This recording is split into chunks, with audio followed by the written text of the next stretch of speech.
All right, Ajla, we'll begin over here. Incredible match tonight. Talk us through your emotions and how you're feeling. It's hard, very hard to talk about it right now and see any sort of positives. At the end of the day, all I wanted to do is just get a win in any way, even if it was the worst tennis ever. I think that's my emotion speaking now. I know it was a high-level match, but in the end I lost, so that's kind of what's the dominant feeling. All right, we'll take questions in the room first. Please raise your hand. Go ahead. Obviously at 5-2 you would have felt so close to victory you could touch it. It would have been your first moving through to the third round since kind of the French Open 2014, I think. What were you thinking when you reached that point? Did you let yourself think about that next step? Yeah, a little bit for sure. Subconsciously, I did feel like I was incredibly close, but at the same time, I knew she would never give it to me easy. So she did exactly what I expected. She raised her level, didn't give me much till the end. But yeah, looking back, I mean, I wish I could have stayed maybe a little more aggressive, but I did take some shots and missed. So I wouldn't say I have crazy regrets. That I would do something very different is just those moments that you just gotta win those 4 points to finish it. This is the fifth time against Simona, similar, same result, but this one felt like you're obviously that much closer. Did this feel like the best you've ever played against her? Maybe the best you've played for I a think while? this was the best I've played her when she also played well. I think there was the time in Cincinnati I felt like I was playing well as well, but she wasn't maybe as sharp. But this time I felt like it was really a little like toe-to-toe. Those two games at 3-2 that I won in the third, I think were really, I thought maybe she would kind of feel, because I really played those two so well. I played so aggressive with new balls especially. But, I mean, she's not two in the world for nothing.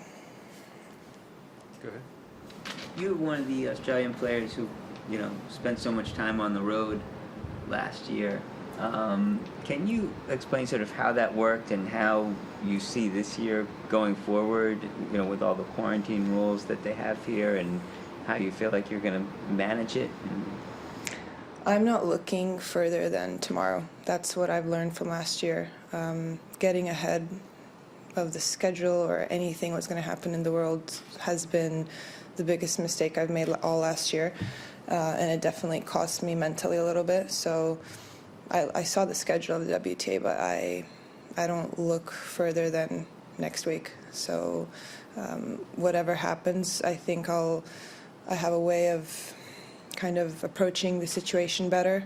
Even if it's quarantine or a bubble, we're all in the same boat, but I think I have better tools to manage it. But everything's such an unknown, anything can change any second, so I don't want to take anything for granted in that sense. Even moments like these, I think just playing out there today felt so incredible. Like I haven't, last year at the same time was the time I felt that rush of people just cheering for you, and especially in front of our home crowd. It was unbelievable.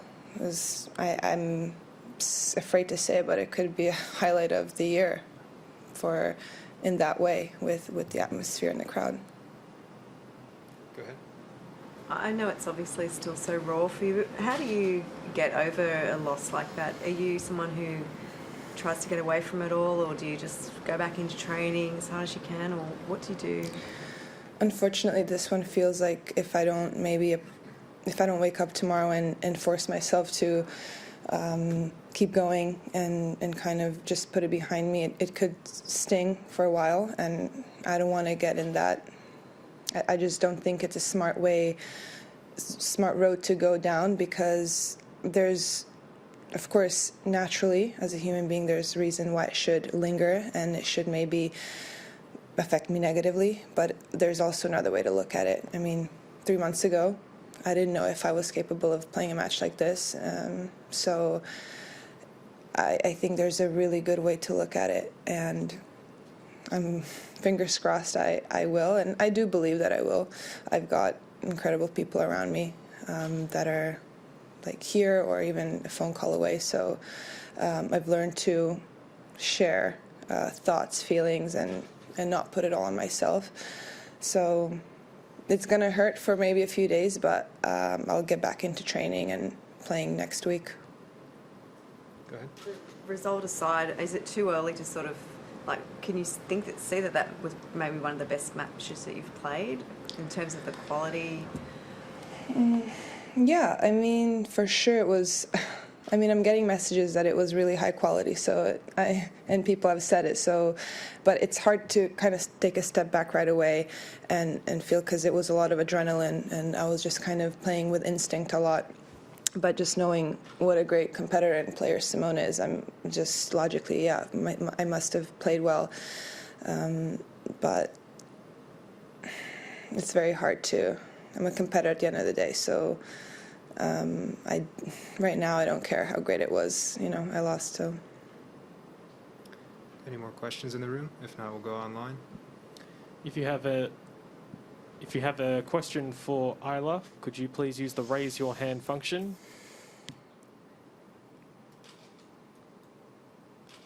Okay, thank you very much, Ajla. That concludes our press conference. Thank you.